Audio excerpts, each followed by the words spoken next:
आणि आता मोठ्या राजकीय टॉपनेन बातम्या। प्रकाश महाजन कोण, राजकारण आणि समाजकारणात त्यांचं योगदान काय, अवकातीत राहून टीका करा। प्रकाश महाजनांनी नितेश राणेंवर केलेल्या टीकेनंतर नारायण राणे संतापले।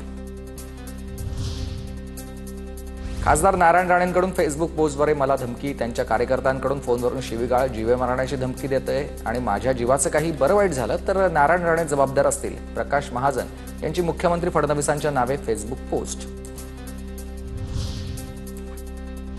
तर वसंतदादा शुगर इन्स्टिट्यूटच्या कार्यक्रमात अजित पवारांनी आसन व्यवस्था बदलली आहे। शरद पवारांच्या शेजारच्या खुर्चीवर अजितदादांनी सहकार मंत्र्यांना बसवलं, त्या ठिकाणी त्यांचं स्टिकर लावलं।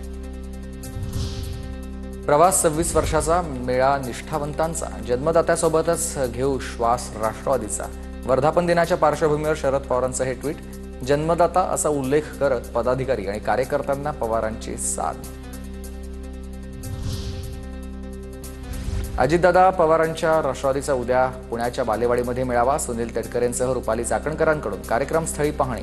दादांच्या राष्ट्रवादीच्या मेळाव्याची गुलाबी थीम आहे। आगामी काळात राष्ट्रवादीसोबत युती नको आहे, रायगडमध्ये आमची पारंपरिक युतीच राहील। शिवसेनेच्या महेंद्र दळवींसह महेंद्र थोरवेंची भूमिका। असल्या किरकोळ गोष्टींचा मी विचार करत नाही, रायगडमधील शिवसेना आमदारांच्या भूमिकेवर सुनील तटकरेंची एका वाक्यात प्रतिक्रिया। रायगड किल्ल्याचा किल्लेदार भरत शेठ, पालकमंत्री पद न मिळाल्यास पुन्हा उठाव होईल, महेंद्र थोरवेंचा इशारा। तर रायगडमध्ये भाजप सेना आणि रिपाई हीच युती होणार आहे, महेंद्र थोरवेंचं विधान। मुंबई महानगरपालिका निवडणुकीसाठी भाजपनं कंबर कसली आहे। मुंबईत आमदार, खासदार आणि प्रमुख पदाधिकाऱ्यांची कार्यशाळा, भाजप कार्याध्यक्ष रवींद्र चव्हाण आणि मुंबई अध्यक्ष आशिष शेलार यांचं मार्गदर्शन। तर कार्यकर्त्यांना आता त्या मतदारांपर्यंत पोहोचण्यासाठी कानमंत्र देखील दिलाय। आणि आता मोठ्या टॉपनेन बातम्या। पीओपी गणेश मूर्तींवरील बंदी मुंबई उच्च न्यायालयानं उठवली आहे। केवळ कृत्रिम तलावामध्ये विसर्जन करण्यावर सहमती, मात्र समुद्रात पीओपी मूर्तींच्या विसर्जनास मनाई। मूर्ती विसर्जनाबाबत नियोजन आराखडा तयार करण्याचे निर्देश।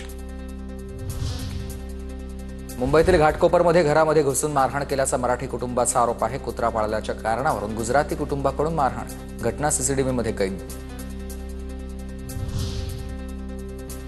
छत्रपती संभाजीनगरमध्ये मनपात नोटा उधळणाऱ्या मनसैनिकांवर गुन्हा, पार्किंग धोरणाविरोधात आंदोलन करताना नोटा उधळल्याचा हा प्रकार।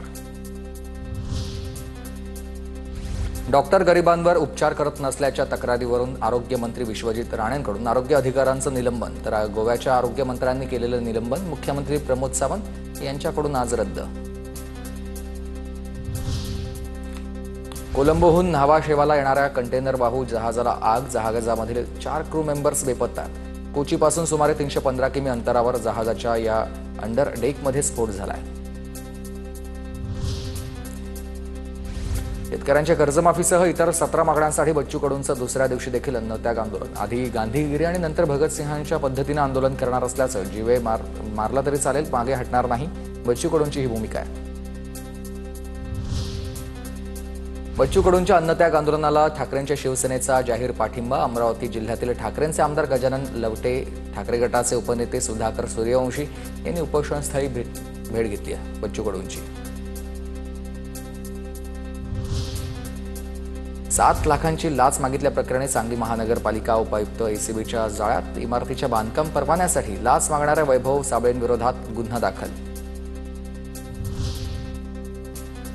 पुण्यामधल्या रुबी हॉल क्लिनिकमधील निवासी डॉक्टरची आत्महत्या, हॉस्टेलमध्ये गळफास घेत श्याम होरा या डॉक्टरनं आयुष्य संपवलंय। 28 वर्षीय डॉक्टरच्या आत्महत्येचं कारण अद्याप अस्पष्ट आहे।